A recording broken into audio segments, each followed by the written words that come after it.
Hello చెప్పండి. ఏరా మూవీశ్వరేనా మాట్లాడేది? అవును చెప్పండి. ఏరా సినిమాలు బతకనివ్వరేంట్రా మీరు? మా మీద బతికే వాళ్ళు మా సినిమాలకి నెగిటివ్ ఎలాగేస్తారా? డిలీట్ ఫస్ట్ చేసింది ఎందుకు చేయాలి? నేను చేయను. నేను చాలా రెస్పెక్ట్ఫుల్ వేలో రివ్యూ చెప్పాను. నేను తీయను కాక తీయను, ఏం చేసుకుంటారో చేసుకోకండి. Hello, welcome to movies for max. Matter important కాబట్టి స్ట్రైట్ గా అడిగేస్తున్నా. వీడియో నచ్చితే లైక్ చేయండి అండ్ మీరు కొత్తగా మన ఛానల్ విజిట్ చేస్తున్నట్టయితే ప్లీజ్ టు సబ్స్క్రైబ్. ఇక విషయానికి వస్తే లాస్ట్ 5 years నుంచి జెన్యూన్ రివ్యూస్ ని ఫస్ట్ ఆన్ యూట్యూబ్ ఇస్తుంది మన మూవీస్ ఫర్ యూ ఛానల్. దానిలో భాగంగానే మీరు ఇందాక చూసిన బెదిరింపు కాల్స్ చాలానే వచ్చాయి. అయినా కూడా మీరు మన ఛానల్లో రివ్యూస్ ఆగడం ఏ రోజు చూసుండరు. ఇంతకీ వీళ్ళంతా ఎవరు? ఎందుకు రివ్యూస్ ఆపేయాలి అని ఫోర్స్ చేస్తున్నారు? అసలు కొంతమంది సినిమా వాళ్ళు అన్నట్టు రివ్యూస్ నిజంగానే సినిమాని చంపేస్తున్నాయా? రివ్యూస్ ని బ్యాన్ చేయాలా? ట్విట్టర్ లోనో లేకపోతే పాడ్కాస్ట్ లోనో లేకపోతే యూట్యూబ్ లోనో రివ్యూ పెడతావు. ఎవరికి ఏం కావాలి? ఈ ప్రాబ్లం ఏంటి? అసలు దరిద్రానికి విరోచనాలు వస్తే రివ్యూ రైటర్లు పుడతారంట. థియేటర్లు చూస్తున్నా కదా, అసలు రావట్లేదు జనాలు. నీకే చెప్తున్నా, నీకే జాంటా కూడా వీగలేరు ఎవరు. నీ ఒపీనియన్ నువ్వు పెడుతున్నావు అంతే కదా, పెట్టుకో. దారుణంగా ఉంది సినిమాల పరిస్థితి. జనాన్ని నువ్వు ఇన్ఫ్లుయెన్స్ చేయలేవు.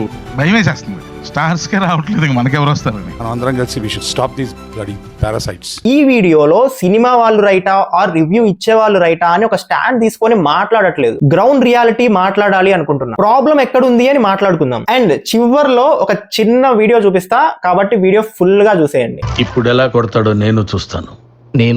రివ్యూస్ అంటే ఒక ప్రొడక్ట్ ఆర్ సర్వీస్ ఎలా ఉంది అండ్ దాని ఎక్స్పీరియన్స్ ఏంటి అని చెప్పేవి. మొబైల్ రివ్యూస్ అండ్ జొమాటోలో రెస్టారెంట్ రేటింగ్స్, ఇలా ప్రతి బిజినెస్ లో రివ్యూస్ ఉంటాయి. అలానే మూవీస్ కి కూడా. మూవీస్ కి మీడియా కవరేజ్, మెల్లిగా రివ్యూస్, ఇవన్నీ స్టార్ట్ అయింది మనకి ఇండిపెండెన్స్ వచ్చిన తర్వాత. అప్పుడు ఫిల్మ్ ఇండియా అనే మ్యాగజైన్ నుంచి ఈ రోజు చేతిలో ఫోన్ ఉన్న ప్రతి ఒక్కడు రివ్యూ ఇచ్చేవాళ్ళు. ఆఖరికి వాట్సాప్ అంకుల్స్ తో సహా. ఫ్రీడమ్ ఆఫ్ స్పీచ్ అందరికీ ఉంది, దాన్ని తప్పు పట్టడానికి అయితే లేదు. మరి ప్రాబ్లం ఏంటి? రివ్యూస్ ద పర్పస్ కాదండి. ఒక విషయం ఉన్నట్టు మాట్లాడుకుందాం. ఎవడి బాధలు వాడికి ఉన్నాయిగా. ఆఫీస్, ఇల్లు, పిల్లలు, అప్పులు అని రోజు రోజుకి 100 టెన్షన్స్ పెరుగుతుంటే 2000 పెట్టి 2 గంటలు వెళ్లి రావడానికి టైం స్పెండ్ చేసి ఆ 2 గంటలు దరిద్రంగా ఉన్న సినిమా చూడాలని ఎవరు అనుకుంటారు? ఆ గ్యాప్ ని ఫిల్ చేయడానికే కదా రివ్యూస్ ఉన్నాయి. పాతకాలం నుంచి 2000s దాకా చూసుకుంటే మీడియా అనేది అంతగా పాపులర్ కాని టైంలో సినిమాని ఆల్రెడీ చూసొచ్చిన ఫ్రెండ్స్ ఫ్యామిలీస్ బాగుంది అని చెప్తే వెళ్లేవాళ్ళం. ఒకవేళ నిజంగా నచ్చిన యాక్టర్ ఉంటే ఆలోచించకుండా వెళ్ళిపోయే వాళ్ళం. ఇప్పుడు కూడా అంతో ఇంతో అదేగా జరుగుతుంది. కాకపోతే ఎలా షేర్ చేసుకుంటున్నారు అనే మీడియం మారింది అంతేగా. మరెందుకు ఇంత హడావుడి చేస్తున్నారు? మీరు ఫోకస్ చేయకుండా తీసిన ప్రొడక్ట్ ని మా మీదకి వదిలి మళ్ళీ రివ్యూస్ సినిమాని చంపేస్తున్నాయంటే? ఇందాక మాట్లాడుకుంది జనరల్ ఆడియన్స్ పాయింట్ ఆఫ్ వ్యూలో రివ్యూయర్స్ ఫీల్ అయ్యే విషయాలు. వ్యాలిడ్ పాయింటే, కానీ ఇండస్ట్రీ పెద్దలకి దీంతో కూడా ప్రాబ్లం ఉంది. అసలు ఈ డిస్కషన్ అంతా స్టార్ట్ అయింది కేరళ అండ్ తమిళనాడులో. అక్కడ ఫస్ట్ డే రోజు థియేటర్ దగ్గర మైక్స్ పట్టుకొని పబ్లిక్ టాక్ అడగడం బ్యాన్ చేశారు. రీసెంట్ గా కంగువా అనే సినిమాకి ఎక్స్ట్రీమ్ నెగిటివ్ రెస్పాన్స్ వచ్చింది, ఎస్పెషల్లీ సోషల్ మీడియాలో. అప్పుడు జ్యోతిక గారు రాసిన పోస్ట్ బాగా వైరల్ అయింది. అంత ఎక్స్ట్రీమ్ నెగిటివ్ రెస్పాన్స్ ని కొంచెమైనా కంట్రోల్ చేయాలి అని ఆ తమిళనాడులో అప్లై చేసిన రూల్ ని TFI కి కూడా తీసుకురావాలని ఆలోచిస్తున్నారు. అసలు ఫస్ట్ డే రివ్యూసే ఆపేద్దాం అని ప్లాన్ చేస్తున్నారు. అక్కడ సక్సెస్ఫుల్ అవుతుంది కాబట్టి ఆటోమేటిక్గా అది మన స్టేట్ కూడా ఇంప్లిమెంట్ అయ్యే అవకాశం ఉంది. కానీ అది ఇండిపెండెంట్గా తీసుకునేది కాదు, ఛాంబర్ ద్వారా జరగాలి. కాబట్టి ఆల్రెడీ ఎగ్జిబిటర్స్ కూడా ప్రిపేర్ అయ్యారంట అది. సో ఛాంబర్ ద్వారా అవుతుంది. అండ్ దీని గురించి మన ప్రొడ్యూసర్స్ గిల్లో కూడా ఒక చిన్న డిస్కషన్ అయితే జరిగిన వార్తలు బయటకు వచ్చాయి. అసలు ఇప్పుడు ఎందుకు ఇంత హడావుడి చేస్తున్నారంటే, కొంతమంది ఇండస్ట్రీ పెద్దలు వల్లే జనాలు థియేటర్ కి రావట్లేదు, థియేటర్ బిజినెస్ ఘోరంగా పడిపోయింది, షోస్ క్యాన్సిల్ అయిపోతున్నాయి, థియేటర్స్ మూసేస్తున్నారు అని ఇలా చాలా అనుకుంటున్నారు. దారుణంగా ఉంది సినిమాల పరిస్థితి. ఇది నిజంగా జరుగుతుందా అంటే అవును. అదేంటి బ్రో అంటారా? ఇక్కడే ఉంది అసలైన చిక్కు. Cinema is a fast paced business. ఒక రెస్టారెంట్ ని కొన్ని లక్షల్లో ఓపెన్ చేయొచ్చు. ఒక చెఫ్ కాకపోతే ఇంకొక చెఫ్ ని పెట్టి రెస్టారెంట్ ని రెనోవేట్ చేసి మార్కెట్ చేసి మళ్ళీ రెస్టారెంట్ బిజినెస్ ని కొద్దో గొప్ప రివైవ్ చేయొచ్చు. కొద్దిగా కాన్సన్ట్రేట్ చేస్తే మైనస్ నుంచి ప్లస్ కి తీసుకురావచ్చు. కానీ తెలుగు సినిమాలో యావరేజ్ గా మనం ఒక సినిమాకి పెట్టే ఖర్చు ఒక 10 కోట్లు అనుకుందాం. ఈ 10 కోట్ల ఫేట్ ని మనం 3 hours సినిమా చూసి 3 నిమిషాల్లో డిసైడ్ చేసేస్తున్నాం. అంటే మినిమం 1,00,000 మంది సినిమా చూస్తే గానీ ఆ సినిమా ప్రాఫిట్స్ లోకి వెళ్ళదు. అండ్ ఇదంతా ఒక సినిమా గురించి. ఆ వారానికి 2-3 సినిమాలు రిలీజ్ అవుతున్నాయి. అలా ఆడియన్స్ థియేటర్ కి రాకపోవడం వల్ల డిస్ట్రిబ్యూటర్స్, ఎగ్జిబిటర్స్ ఇలా అందరూ లాస్ లోకి వెళ్ళిపోతున్నారు. ఈ నెగిటివ్ రివ్యూస్, పబ్లిక్ టాక్ చూసి ఆడియన్స్ ఆగిపోతున్నారు అన్నది ఇండస్ట్రీ పెద్దల ఒపీనియన్. అయితే ఇదంతా రివ్యూస్ వల్లే జరుగుతుందా బ్రో అంటే కాదు. రివ్యూస్ వల్ల సినిమా బిజినెస్ ఎఫెక్ట్ అవుతుంది అన్నమాట వాస్తవమే, కానీ సినిమా చచ్చిపోతుంది అంటే కాదు. ఎందుకు అని ఇప్పుడు ఎక్స్ప్లెయిన్ చేస్తా. ఈ కోవిడ్ ముందు వరకు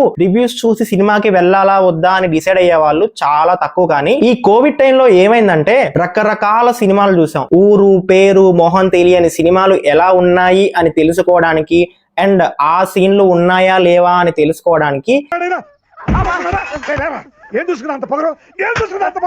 అలా ఏదైనా చూసే ముందు ఈ రివ్యూస్ చూడడం ఒక అలవాటు అయిపోయింది. అలా స్టార్ట్ అయినవే ఈ YouTube channels and Instagram pages. అయితే వీళ్ళంతా పలు రకాలు. ఒకటి, సినిమా ఎలా ఉన్నా దాని మీద ఎటకారం, కామెడీ, కుళ్ళు జోకులు వేయడం. 2, బాగున్న సినిమాని బాలేదు అని చెప్పడం, బాలేని సినిమాని బాగుంది అని చెప్పడం.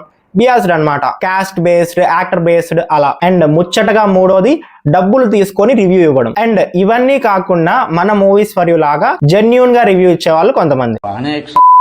అయితే వీళ్ళంతా సినిమా చూసి రివ్యూస్ పోస్ట్ చేయడం అండ్ అది ఆడియన్స్ కి సింక్ అయితే సబ్స్క్రైబర్స్ అండ్ వ్యూస్ రావడం కామన్. అలా కొంతకాలం తర్వాత ఎక్కువగా వాళ్ళ రివ్యూస్ ఫాలో అయ్యి ఇంకా అతనికి నచ్చలేదు అంటే మనకి కూడా నచ్చదులే అన్న ఒక పెర్స్పెక్టివ్ ఫామ్ అయిపోయింది. And at the same time audience గా వేరే వాళ్ళు ఏమంటున్నారు అని కూడా చూస్తాం. అందరూ బాలేదు అంటే అస్సలు వెళ్ళం, ఎందుకంటే ఆ వైబ్ మనకి బాగా అర్థమైపోతుంది. కానీ ఒకవేళ సగం మంది బాగుంది అని మిగతా సగం మంది బాలేదు అని అండ్ ఆ పర్టికులర్ సినిమాకి మనకి వెళ్ళడానికి ఇంట్రెస్ట్ ఉంటే ఖచ్చితంగా మోస్ట్ ఆఫ్ ద ఆడియన్స్ వెళ్ళడానికి ట్రై చేస్తారు. జనరల్ ఆడియన్స్ నిజంగా బాగుంది అన్నారంటే రివ్యూస్ ఎంత నెగిటివ్ గా ఉన్నా మనం థియేటర్కి వెళ్ళి సినిమా చూడడానికే ట్రై చేస్తాం. నాకు తెలిసి RRR కి, పుష్పకి రివ్యూస్ చూసి ఆగిపోయిన వాళ్ళు ఎవ్వరు ఉండరు. అండ్ RRR అంటే గుర్తొచ్చింది, ఒక ఫేమస్ వెబ్సైట్ రివ్యూయర్ RRR సినిమాలో హీరోకి హీరోయిన్ కి రొమాన్స్ లేదు, డ్యూయట్ సాంగ్స్ లేవు అని ఫీల్ అయ్యారు అండ్ అది తన రివ్యూలో మెన్షన్ చేశారు. అలా అని ఆడియన్స్ ఆగిపోలేదుగా. కాబట్టి పాయింట్ ఏంటంటే మంచి సినిమాని ఎవ్వడు ఆపలేడు. కానీ ప్రాబ్లం ఎక్కడొస్తుంది అంటే ఈ మీడియం అండ్ లో బడ్జెట్ సినిమాలకి వీళ్ళు చాలా కష్టపడి ఏవేవో ట్రెండ్స్ చేసి, రీల్స్ చేసి, కొత్త రకంగా ఇంటర్వ్యూస్ చేసి కొద్దో గొప్ప బజ్ తెచ్చుకుంటారు. అలా అంత కష్టపడి ఇంట్రెస్ట్ క్రియేట్ చేసిన సినిమా మరీ అంత బ్యాడ్ గా లేకపోయినా కూడా ఈ సోషల్ మీడియాలో చాలా నెగిటివ్ రివ్యూస్ పడతాయి. అలా మార్నింగ్ ఆన్లైన్ లో స్టార్ట్ అయిన నెగిటివ్ రివ్యూస్ వైబ్ ఆ తర్వాత జనరల్ ఆడియన్స్ కి కూడా స్ప్రెడ్ అవుతుంది. దీని వల్లే మనం చాలా మూవీస్ కి ఈ మధ్య మిక్స్డ్ టాక్ వింటున్నాం. అలా యావరేజ్ మూవీస్ ని థియేటర్ లో చూడడానికి ఆడియన్స్ అస్సలు ఇష్టపడట్లేదు. అండ్ ఇది ప్రతిసారి జరగకపోయినా ఇండస్ట్రీలో మోస్ట్ ఆఫ్ ద జరిగే ఒక ట్రెండ్ అయిపోయింది. అందుకని మూవీ టీం వాళ్ళు ఈ రివ్యూవర్స్ కి కాల్ చేసి బెదిరించడం లాంటివి చేస్తుంటారు. అండ్ అదే మనకి కూడా జరిగింది. సరే, ఇప్పటి వరకు కన్స్యూమర్ పాయింట్ ఆఫ్ వ్యూలో మాట్లాడుకుందాం. కానీ మేకర్స్ గా మీరేం చేశారు? ఇలా యావరేజ్ టాక్ ఉన్న సినిమాకి థియేటర్స్ కి రావట్లేదు అని ఓటీటీకి బాగా అలవాటు చేశారు. లాస్ లోకి వెళ్ళకూడదు అని జస్ట్ 15 days లోనే ఓటీటీకి సినిమాని ఇచ్చేస్తున్నారు. పెద్ద సినిమాలు అయితే జస్ట్ 4 weeks లోనే ఓటీటీలోకి వచ్చేస్తున్నాయి. మరి ఇది ఆడియన్స్ ఆర్ రివ్యూయర్స్ అడగలేదు కదా, మీరే ఈ డెసిషన్ తీసుకున్నారు. మరి సినిమా చచ్చిపోవడానికి మీరు కూడా ఒక రీజనే కదా. ఓన్లీ రివ్యూయర్స్ వల్లనే సినిమా చచ్చిపోతుంది అంటే దీని బదులు సినిమా రిలీజ్ అయిన తర్వాత కూడా పోస్ట్ రిలీజ్ ప్రమోషన్స్ చేసుకోవచ్చు కదా. అలా రిలీజ్ తర్వాత కూడా ఒక పాజిటివ్ వైబ్ తో మీరు జనాల్లోకి తీసుకెళ్తే ఓకే పర్లేదు బానే ఉంది అనే సినిమాలు బాగా ఆడతాయి. అలా చాలా సినిమాలకు జరిగింది. నిజంగా బాలేని సినిమాని ఎవ్వడూ కాపాడలేడు. రిలీజ్ రోజు మార్నింగే అది డెడ్ అయిపోతుంది. అట్లీస్ట్ ఇలా ఓకే పర్లేదు అనిపించిన సినిమాలకి పోస్ట్ రిలీజ్ ప్రమోషన్స్ చేస్తే ఆ సినిమా ఖచ్చితంగా ఆడుతుంది. అసలు ఇదంతా కాదబ్బా, కరెక్ట్ గా ఫోకస్ చేసి మంచి సినిమాలు చేస్తే ఈ గోలంతా ఉండదుగా. మీరు ఫస్ట్ థియేటర్ దగ్గర రివ్యూస్ రెస్ట్రిక్ట్ చేసిన, యూట్యూబ్ ఛానల్స్ కి కాపీ రైట్స్ వేసిన, ఈ ఇన్స్టాగ్రామ్ రీల్స్ ని, ట్విట్టర్ లో ప్రైవేట్ అకౌంట్ నుంచి వచ్చే రివ్యూస్ అయితే ఆపలేరు కదా. ఇదంతా ఒక వైడ్ స్ప్రెడ్ మీడియం కదా, నిజం ఎలా అయినా బయటకు వస్తుంది. సేమ్ ఇదే పాయింట్ నాని మొన్న ఒక ఇంటర్వ్యూలో చెప్పాడు. రివ్యూల మీద కూడా పెద్ద డిబేట్ జరుగుతుంది. సినిమా రాగానే రివ్యూ ఎందుకు, కాస్త ఆగొచ్చు కదా, ఒక రోజే ఆగొచ్చు కదా. That will not happen. ఎందుకు ఆగుతారు? Why should you?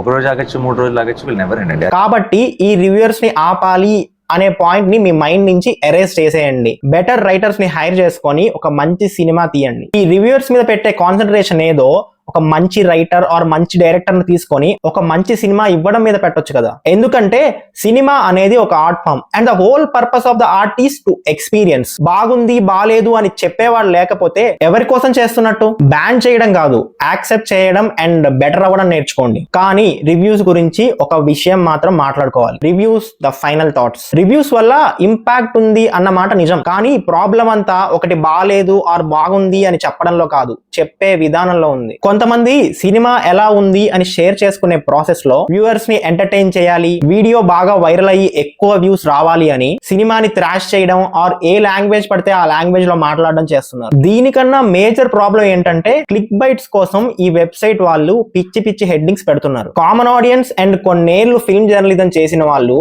ఫిల్మ్ ని అండ్ ఫిల్మ్ మేకర్స్ ని ఒకేలాగా ట్రీట్ చేయడం ఎంతవరకు కరెక్ట్? కొన్ని చండాలమైన సినిమాలు మార్కెట్ లోకి వచ్చాయి నిజమే.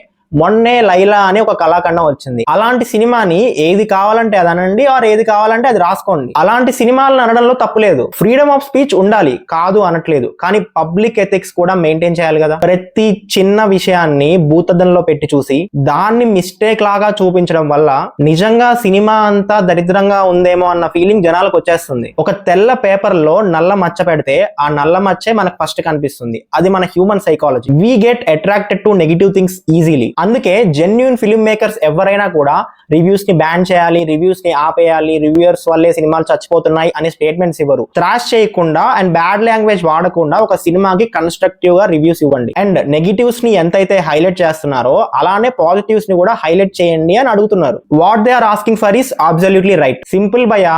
గంట కష్టపడి వంట చేసిన పెళ్ళామే వంట ఏడ్చినట్టుందంటే కోప్పడి వెళ్ళిపోద్ది. కొన్ని కోట్ల డబ్బు, వందల ఐడియాస్, వేల మంది ఎఫర్ట్ అండ్ కొంతమంది జీవితాలని మనం గుర్తుంచుకొని మాట్లాడకపోతే చదువుకున్న వాళ్ళం ఎలా అవుతాం? లెట్స్ బీ పొలైట్, అంతకు మించి ఏం లేదు. అన్నట్టు మీకు ఒక వీడియో చూపిస్తా అన్నా కదా, చూసేయండి. నేను రివ్యూ చదవకుండా వెళ్తాను, నేను పట్టించుకోను. బికాస్ ఒక ఫిల్మ్ రిలీజ్ అవుతుంటే it's like a narration for me.